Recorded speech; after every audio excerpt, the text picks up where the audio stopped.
Paano nga ba mag-chat sa customer service sa Lazada na hindi automatic ang reply? Tara, alamin natin.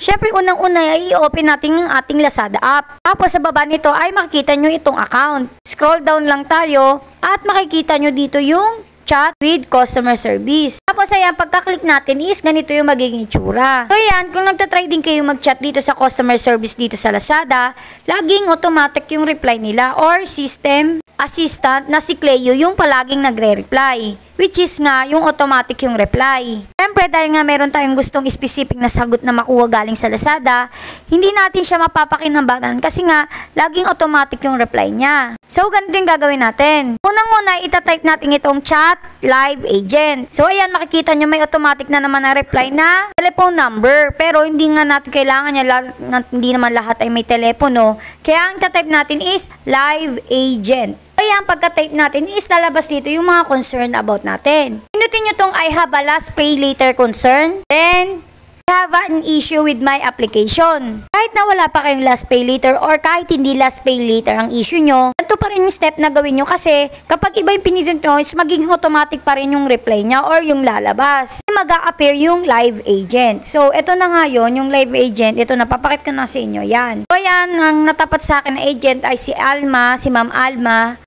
Tapos ayan na, magsasabi na tayo ng mga concern natin tungkol sa Lazada, sa last pay later, sa order o kung saan-saan pang mga tanong natin. Satisfied naman tayo sa sagot nila kasi nga hindi na to yung virtual assistant na si Cleo or hindi siya mga automatic na reply.